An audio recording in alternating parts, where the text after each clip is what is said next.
This is the whole meaning of the ceremony of Gongyo.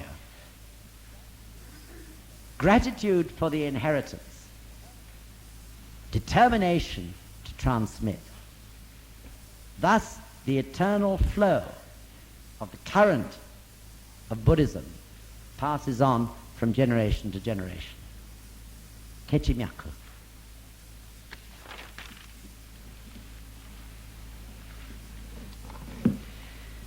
So this is how the Buddha teaches others so that they can harmonize themselves through their understanding with the rhythm or the law of life itself, and manifest the benefits of this harmonization of their lives with the law through the creativity and value of their daily lives. And from creativity and value, of course, comes indestructible happiness. So now this is the whole reason for Buddhism. Buddhism exists for no other reason than to open people's eyes to the existence of this law and make sure that it's transmitted from generation to generation. This is why in the gosho in many places Nichiren Daishonin said there is no separation between Buddhism and daily life. The purpose of inheriting the ultimate law of life is to use it in your daily life, in this world. To inherit the law of life and only manifest it when you're in front of your gohonzon chanting in the morning and evening would be ridiculous. Maybe you'd get a few moments of good feeling out of it, but how narrow and absurd. Nam-myoho Renge-kyo is to solve every problem at every minute of your life, whatever it may be. Your failings, your weaknesses, troubles in business, troubles in family, small troubles, big troubles. It doesn't matter. Nam-myoho Renge-kyo is to solve them all. And it's for this purpose that you inherited the ultimate law of life. So the message of this goso is use it. Use the gohonzon. At every point of your life, come back to the gohonzon, chanting Nam-myoho Renge-kyo, and you'll overcome every single obstacle and difficulty in your life.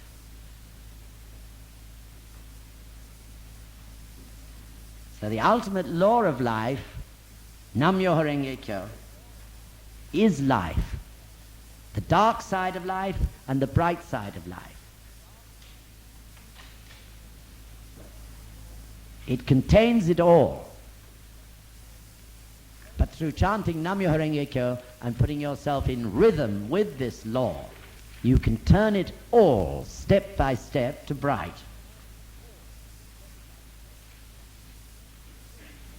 So really, this is the meaning of religion. Religion must be life. If it's theory, it's valueless.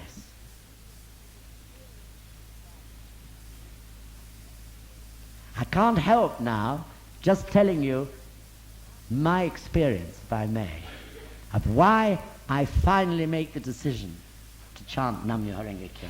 Some of you probably heard it personally. But for quite a period, maybe 30 years old to 40 something, I tried my utmost at Christianity. And as time went on, I found that I couldn't get answers for my satisfaction. Other people maybe can get answers for their satisfaction, but I couldn't get answers to all the questions in my head about life. And then I heard about Nam-myoho Renge-kyo. And then a great conflict came up in me. I didn't expect it to, because theoretically I was convinced that everything I read about Nichiren Shoshu Buddhism. But incredibly, and to my surprise, a great conflict came up in me, which I had to struggle with for months. It was a conflict, in the end, that involved giving up my traditional Christian beliefs that I'd been born with, brought up with, that had been, I suppose, sung to me when I was a baby in a cot, and so on and so forth. I never expected this trouble. I thought I was a very broad-minded person. But it became an acute conflict. At that time I was living in Hong Kong, and gradually this struggle inside me became more and more intense, because a lot of my life was saying you should be chanting Nam-myoho Renge Kyo, and the perhaps conventional side of my life was saying no, you shouldn't. And eventually one day I was in my office, and this thing sort of reached exploding point, and I couldn't bear it any longer, and I thought I must go somewhere quiet where I can make this decision. So of all places, I went to Hong Kong Cathedral. And in Hong Kong Cathedral, I knelt down and tried to say prayers about whether I should become a Buddhist or not.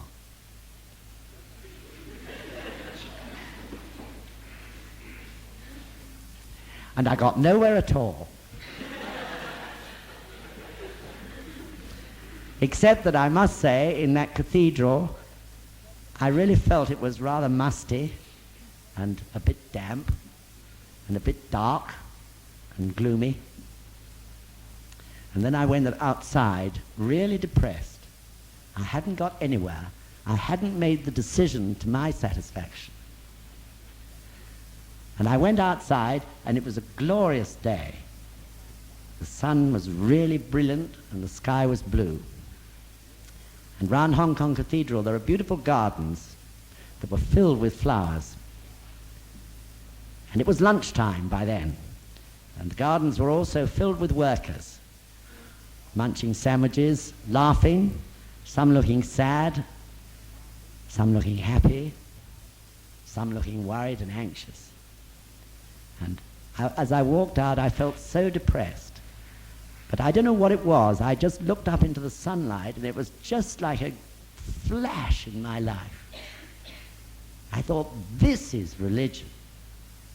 This that I'm surrounded by here, life.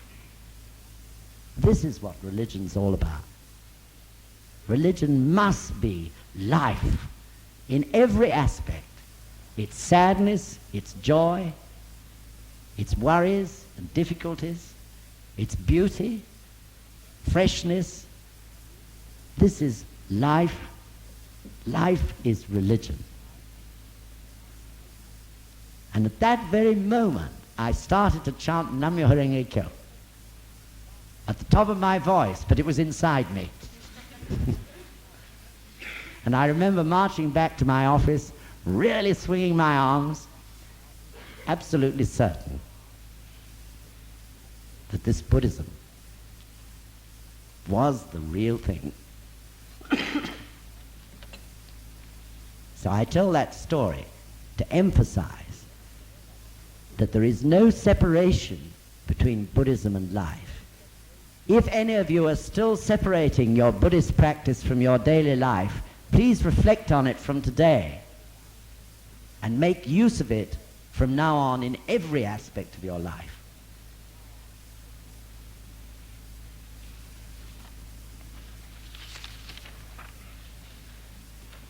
So now we'll go a little deeper. Shoji. Shoji means, as I said, life repeating its endless cycle or continuous cycle of birth and death, eternal life. But also in Japanese that word shoji is a shortened version of 4 words. Sho, ro, byo, and shi. Sho, ro, byo, shi. Sho, ro, byo, and shi mean birth, old age, sickness, and death. So therefore you can see that SHOJI, which means eternal life, also contains in it the ingredients of life, which are not only birth and death, but also, from time to time, sufferings. The sufferings which are an inevitable part of life. The sufferings which the practice of Buddhism teaches you to face and overcome and gain value from.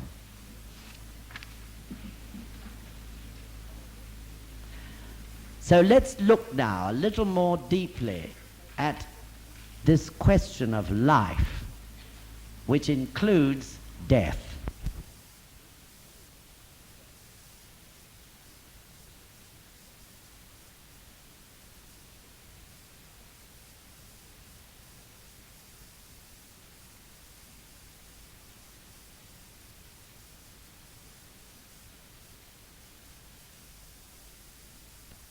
Life and death are two phases of life, two phases of existence. They are not separate.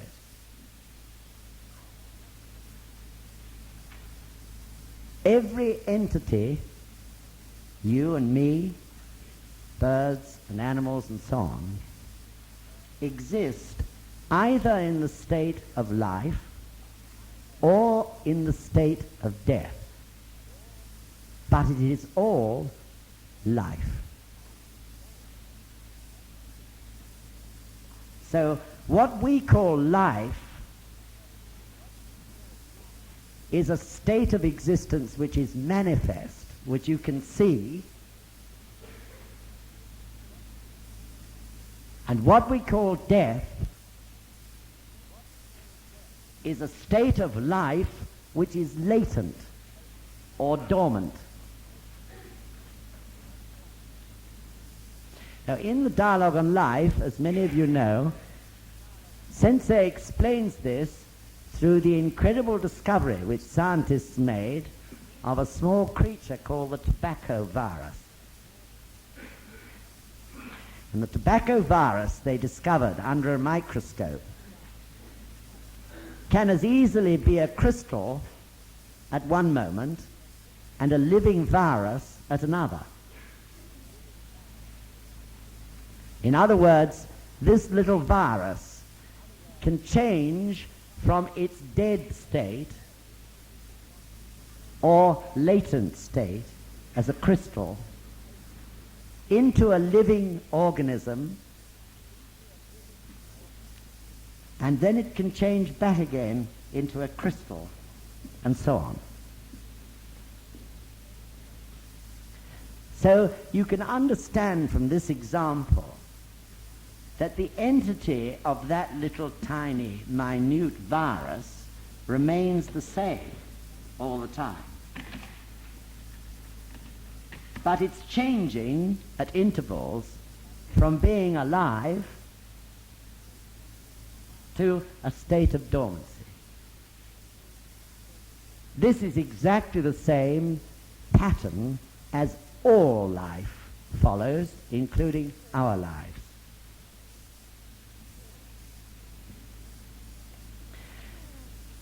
What's more, there is a distinct and definite importance in the state we call death. Now, when we're living, we need sleep. Without sleep and rest, we cannot continue. We need this refreshment. We need to recharge our batteries, as it were, while we're sleeping, in order to amass energy to take us through the next day. Just the same as we must sleep in the state of existence we call life. So we have to die in order to recharge the batteries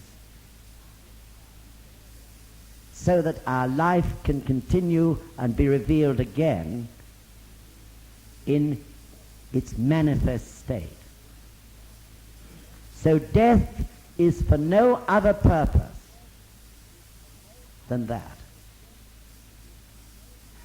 Death is the time when the entity of your life absorbs life force, enabling it to take upon itself fresh matter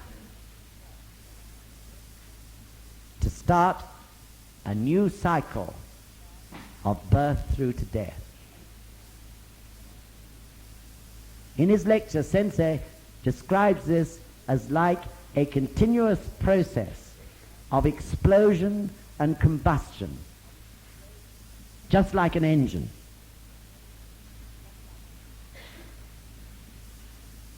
So death is essential for this purpose, because matter, by its very fundamental nature, always decays. The matter which forms our physical makeup must be replaced at intervals. And this is the purpose of death. So when you understand that, you can then understand that the state of life which you are in at the point of death is very, very important. As you know through your experience in this life, if you fall into hell, the state of hell, you really feel drained of life force. You really find it difficult to hold your head up. Your worries and problems are so great. You can't see any escape from the situation which surrounds you. So we move from world to world in life because of the environment. Things happen in our environment which cause us to change from anger to hell to bodhisattva and so on. But at the point of death, when we enter the state of latency, the environment no longer has any influence on us. Therefore, we can but stay in the state in which we die until our life becomes manifested again. So therefore, if you die in the state of hell, the life force which you can absorb during that period is as mean and miserable as it is in this life. Therefore, your entity, instead of charging its batteries strongly, is only charging with a mere trickle. And through this law of cause and effect, you will be born again. Your life will take on existence, manifesting itself again in a weak, sickly, twisted, or disorientated state. Therefore, always in all the teachings of Buddhism, Nichiren Daishonin says, chant Nam-myoho Renge Kyo up to the very moment of your death, because you'll then die truly in the Buddha state, and you'll refresh your life rapidly and place yourself, the entity, in a position to be reborn very quickly indeed. So I hope it becomes clear now that life has two states, life and death. But death is only a phase, and a very essential one, of life.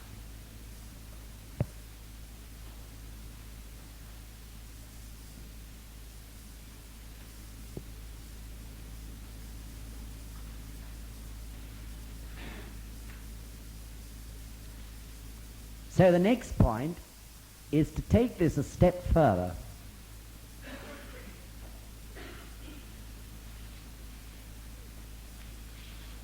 We live on a planet called Earth.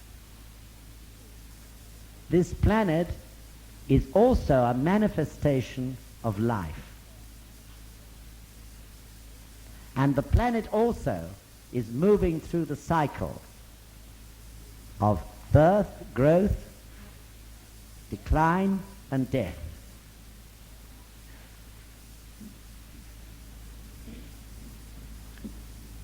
As this planet, like any other organism, enters its period of decline, so if the organisms contained in that planet are to live with freshness and happiness, vibrantly and healthily, more life force is needed than when it's in its growth stage. Just like a young boy is full of life and vigor, yet by the time he's 17, 18, 19, and is being affected by the pressures of life, this freshness and vigor begins to disappear. So it's essential at this point in time, in the cycle of life of this planet, that more and more people chant Nam Myoho Renge Kyo, that more and more life force is generated, so that the living organisms, including ourselves on this planet, can live happy, productive, and joyful lives, even in this period of decline.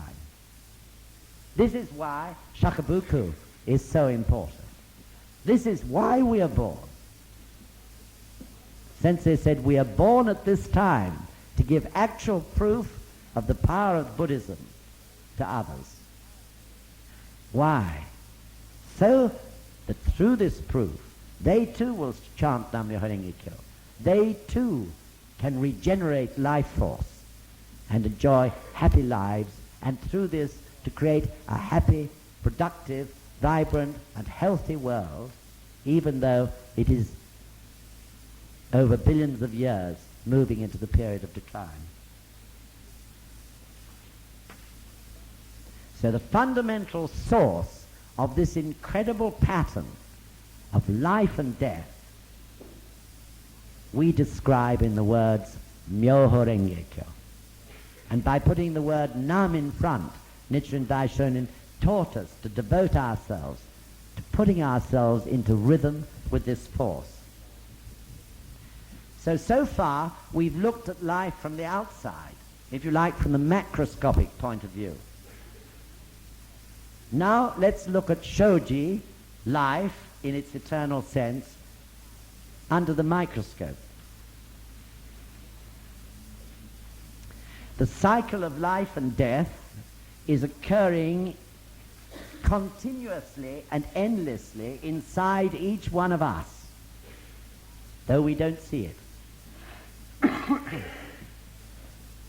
Within the greater organism, which is us, there are a myriad lesser organisms. And each one of those lesser organisms is going through the states of life and death. Every cell in the body is renewing itself within every 7 years. Every particle is changing in this way. So the cycle of life and death in every little myriad cell in your life, in your body, is what is keeping you, the greater organism, running smoothly and freshly. And in exactly the same way, we as lesser organisms must change from life to death and death to life to refresh ourselves constantly in order to keep the greater organism, which is this planet, running vibrantly and freshly. And this planet has the same function as a lesser organism in the nebulae, in the cluster of stars to which it belongs. And each of those stars is a lesser organism in that nebulae. And so it goes on, outward and outward and outward eternally. And inward and inward and inward. This is the rhythm of life. So death is for refreshment. What a marvelous teaching that is. What a great thing to teach other people who are so often frightened of death. How logical, how perfect, how it's being proved every day more and more through science and psychology and biology. Step by step, their understanding in these sciences is leading towards this total understanding, which is Buddhism. How can we hold it back from other people? Sometimes it makes me feel ashamed. I feel I ought to be telling everyone every minute of the day, how can we stop shakubuku? We must shakubuku. We must tell people this incredible, fabulous understanding.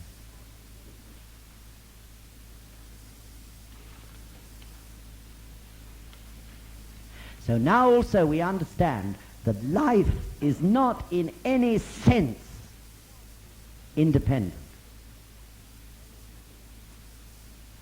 Though we have individual characters and individual abilities which are vitally important in the purpose of our life, every phenomena of life is closely interwoven to make one great whole.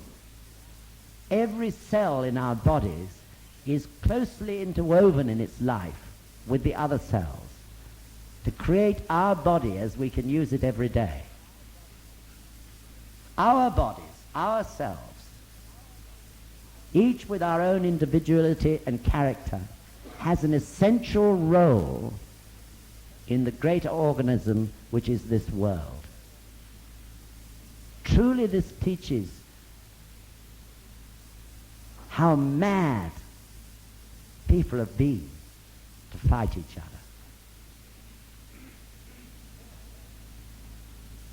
War is like a cancer in the life of the world.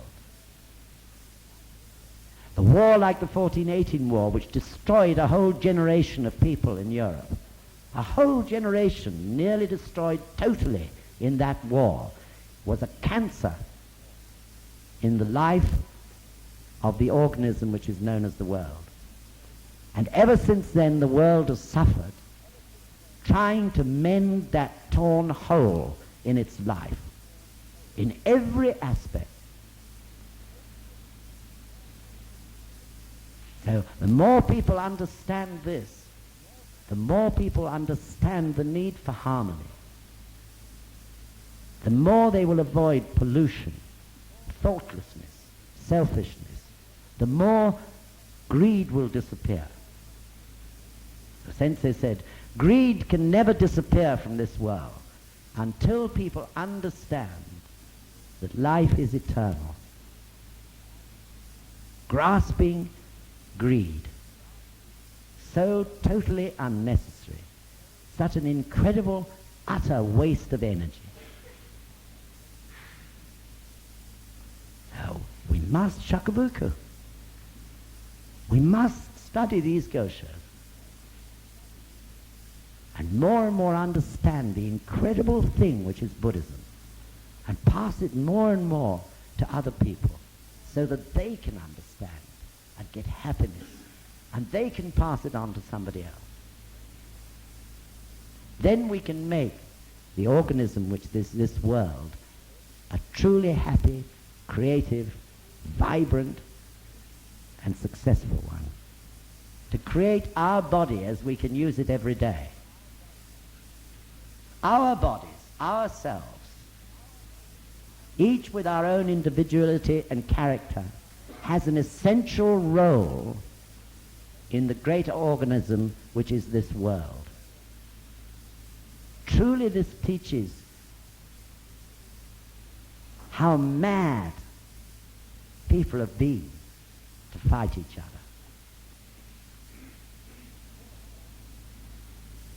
War is like a cancer in the life of the world. The war like the 1418 war, which destroyed a whole generation of people in Europe.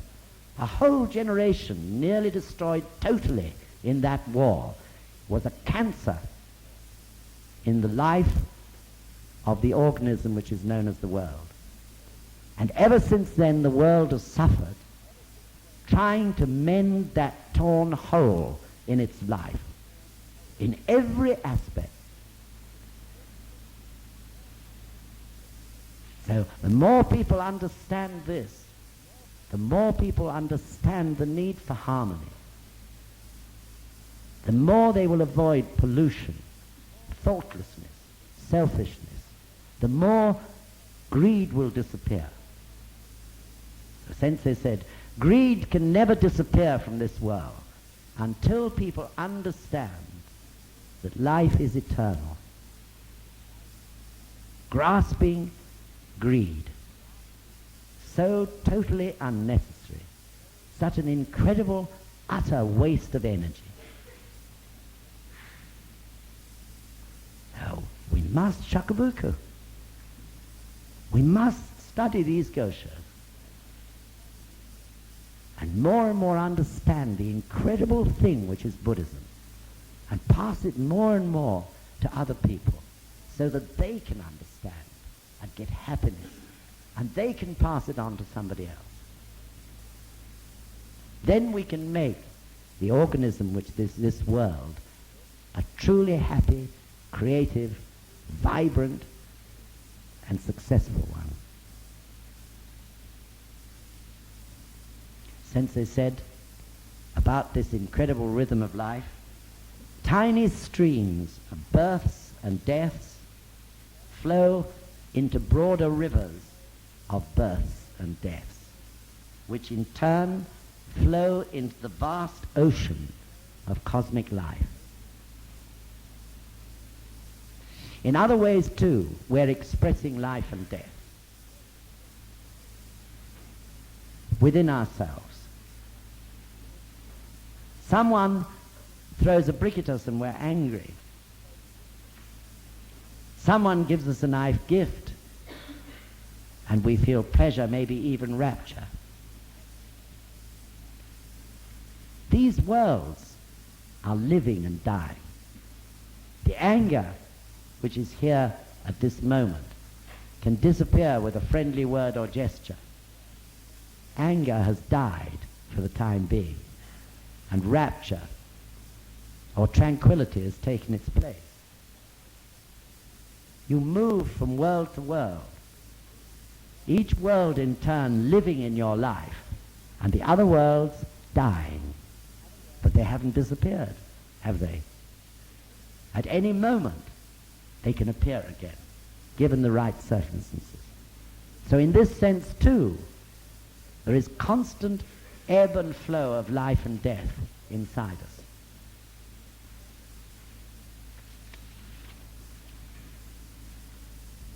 And then we can understand that life is also, so far as our inner life is concerned, an accumulation of moments. This minute we're angry. Next minute we're in rapture. Next minute we're helping someone in bodhisattva. A constant succession of moments.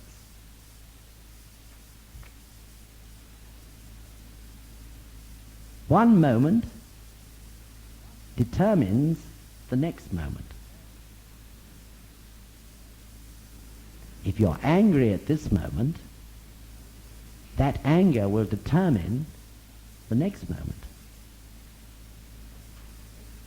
And it is through this chain of moment to moment that the law of cause and effect carries your karma.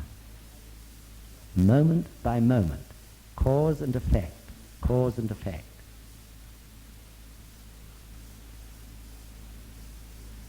So to understand this is very important.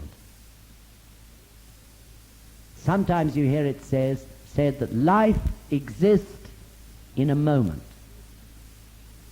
One moment can change your whole life through the chain of moment to moment at work.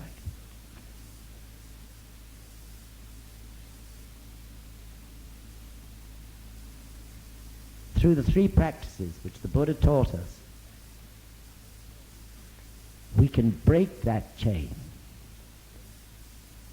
If we have a karma which is greedy,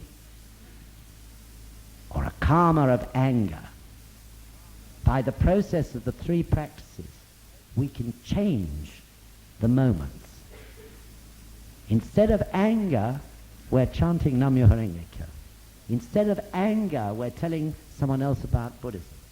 Instead of anger, we're chanting Nam-myoho Renge-kyo to do our work well. Instead of anger, we're studying. Moment by moment, your life is being changed. Therefore, Buddhism will totally change your unhappy karma for a great and happy one.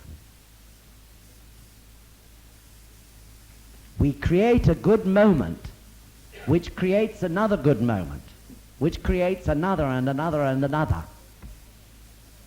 Sometimes maybe we fall back a bit, and we create a bad moment.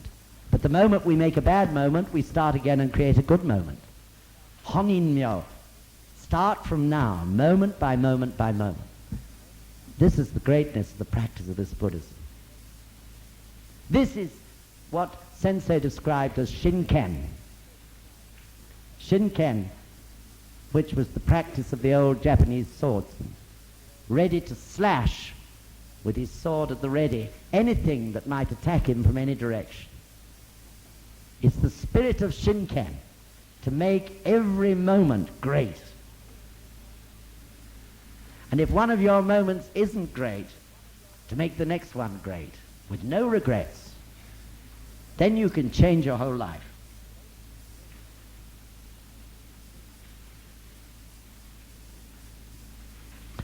So we talked for a long time about SHOJI.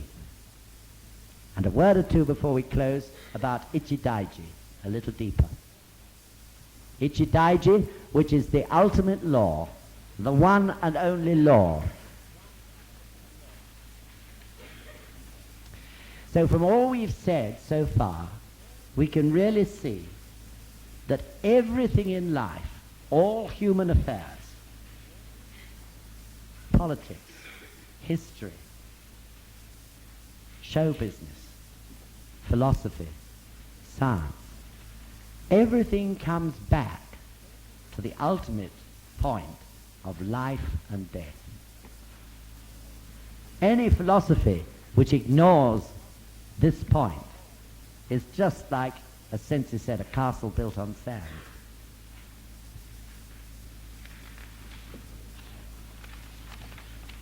So Daiji,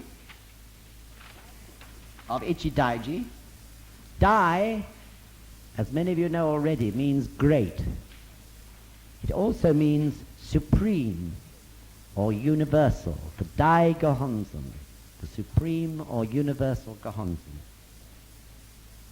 So the ultimate law, because it pervades everything, because its rhythm affects everything in the whole complex pattern of life, whether it's the movement of a particle of dust or the gyrations of the stars and the planets. Everything is in rhythm with this law, universally. A universal law. There is nothing which is not touched by its compelling force. And Ji of Daiji means fact, an incontrovertible fact. Not just an idea, but a fact.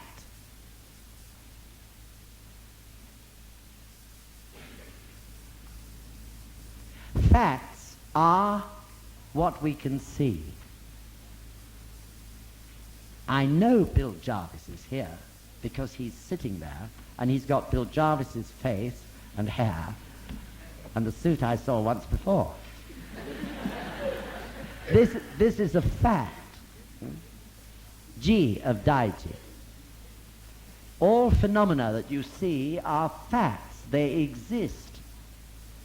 The seasons, winter, summer, are facts. The tides coming and going are facts. The wind is a fact, and the foul weather you came through here tonight is a fact. But these are all the functions or the workings of this great universal law or rhythm, Daiji.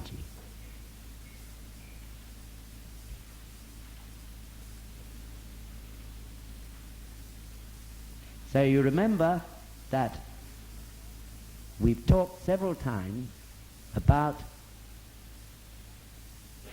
a perfect union of the three Gohonzons.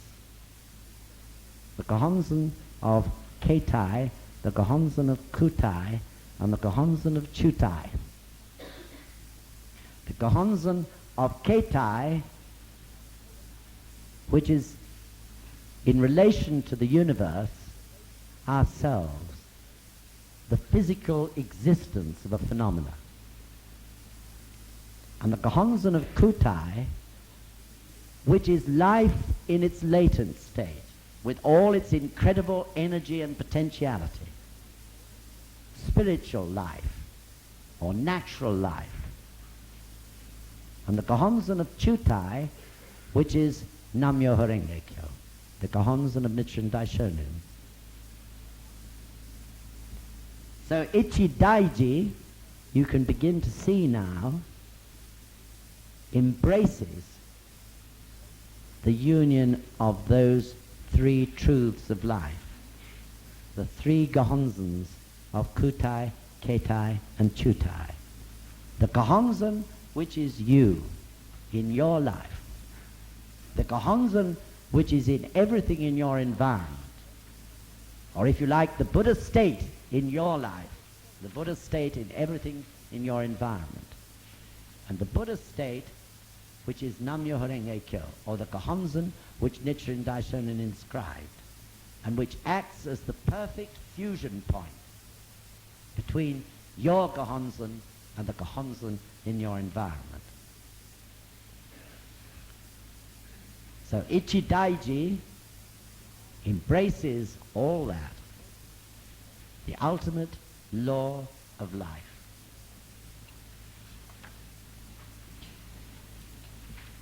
So I think that's a suitable point to close.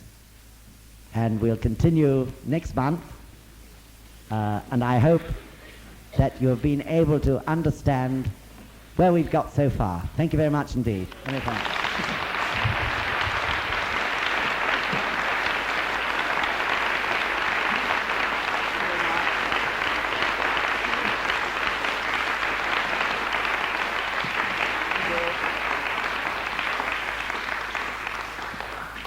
Thank you very much. Take care on the way home, and I hope it's not blowing so hard now.